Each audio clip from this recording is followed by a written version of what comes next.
5 years ago, when I was ordained a priest, I was also assigned a mentor, a senior priest who knew the ropes and could help me. And I got maybe the very best one, Father George Brucker.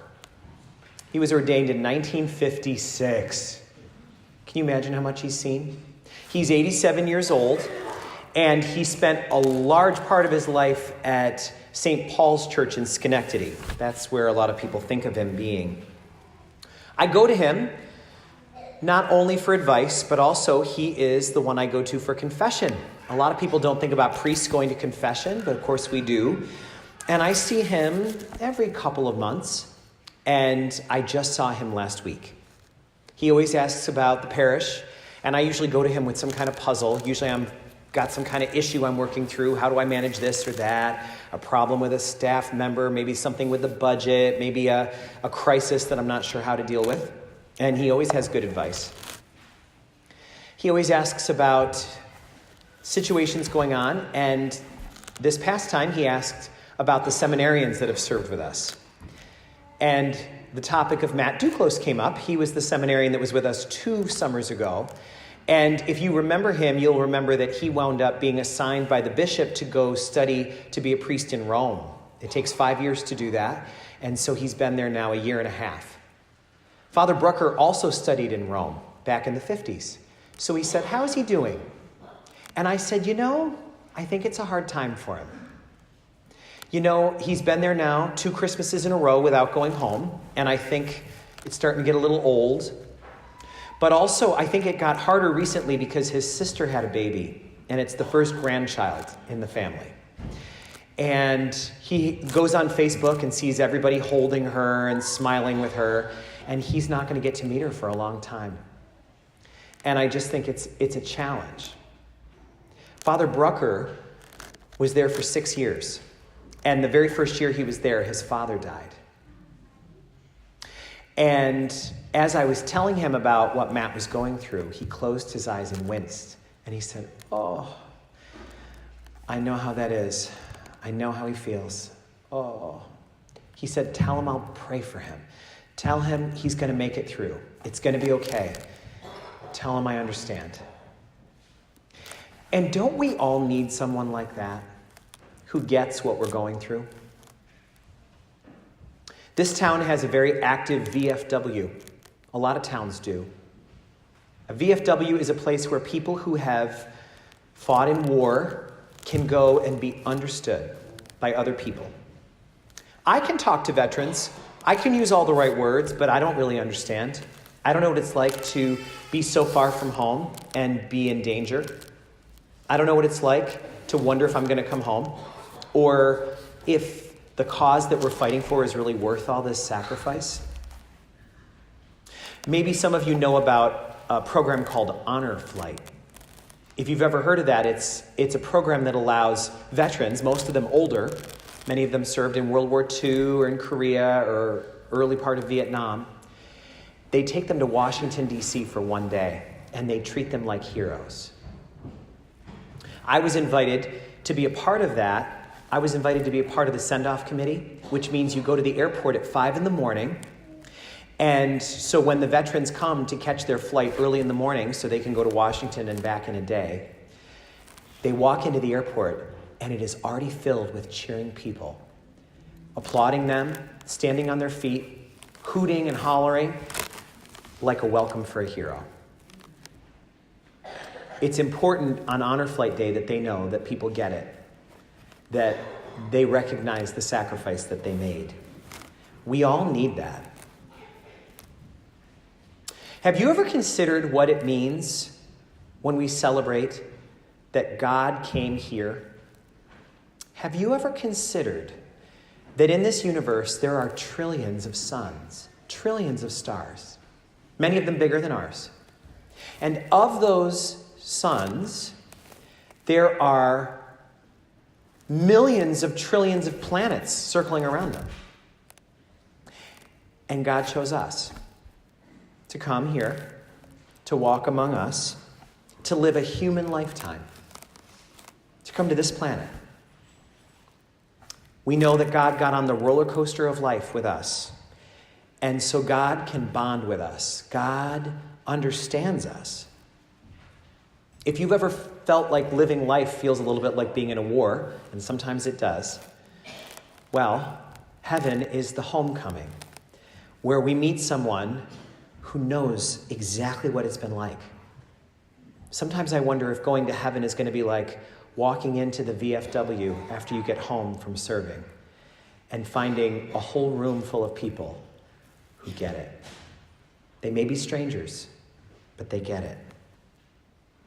Have you ever imagined what that reunion will be like? Have you ever thought about the day that we leave Earth, what it will be like to go and meet God in person, what it will be like to have a conversation with Jesus Christ? Have you pictured if you're going to be someone who runs toward him with open arms, Lord, I'm so glad to see you? Or is that not your style? Are you more likely to kind of hold back, kind of work the edge of the room to see if he notices you and comes over? Are you going to give him eye contact, or are you going to kind of, out of respect, look down, avert your eyes? Imagine that when you get to heaven, he's there waiting for you. Like Woody waits for Norm on Cheers. And you've got a spot right there. And you walk in, and he says, oh, I've been looking forward to this. I've been looking forward to this. Welcome, welcome. How was it? How was it? Tell me all about it. And you've never had a chance to do that before. You've never been at the end of your life. So you say, well, if you're like me, I guess you'd have to say, it was amazing. It was amazing. I can't believe it. It was amazing. There were so many things that happened. There are so many people there. And they're all different. No two are the same. I met tons of people, but I never met a repeat.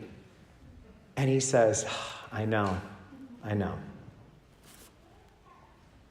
And Lord, the food, it's so good.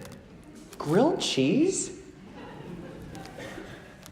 tiramisu, bread, fresh bread, maybe Freeze's bread, that came fresh and is on the counter, and that you rip off a piece and then kind of dredge through the sauce that your mom's been cooking all day. That is so good. And he's like, I know. And then you say, sometimes we're really hard, though. There were times I almost didn't make it. There were times I felt like, I can't go on. And he says, I know. And you say, there was a handful of people in my life that I depended on, and I could not live without them. I needed them. And some of them died. And I was left miserable. And he says, I know. And Lord, some of the people that I thought were my friends betrayed me. Some of the closest people to me hurt me the most. They used me, or they tried to just have me be a stepping stone for something else that they wanted. They walked away when I needed them most. And he says, I know. And you say, I hate to admit this, but there were times I stopped believing you exist. It felt like you just weren't there for me. There were times I didn't think God heard me at all. I thought, how could there be a God if I'm going through this? This is way too cruel. And he said, I know. But Lord, there were times that were so good. Oh my gosh, when I was in love, I didn't need food. I didn't need sleep. I was like superpowered. And he says, I know. And friends, having a circle of friends that are there for you, having people that have your back, having that group of people that you can call in the middle of the night and they'll be there. And he said, I know. And Lord, my mother, the mother you gave me. And he said, I know. He was here. He did it. He walked these paths. He knows. The stuff you go through, he knows. He knows what it's like. The emotions that you have, he gets them. Any physical pain that you've been through, bleeding, muscles tearing, he knows that.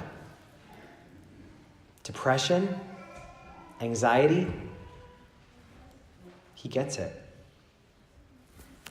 If you've ever had a loss of something or someone, a marriage, a friendship, a job, he knows. Betrayal, he knows. Spiritual crisis, feeling like there's no God, wondering if this was all worth it, he knows. And this is why this church looks like this tonight. This is why we stop at nothing to make everything the very best, the most beautiful. Because it's appropriate to deck the halls when you realize that the one who made everything, the one who made all of us and is the source of everything in the universe, gets it and knows. If you go to the parish regularly, you have probably heard that in November, there's a group of us going to the Holy Land. There's still some spots available if you're interested. And we're going to get to walk the roads that he walked. We're going to go to the Sea of Galilee where so many of the miracles happened. We're going to go to Jerusalem. We're going to have Mass where he died. And many of you are not going to be able to go. And that's okay. Because it's not so important to go there. It's very nice, but it's not the most important thing. It's not so important for us to go where he walked as it is to realize that he's been where we've walked.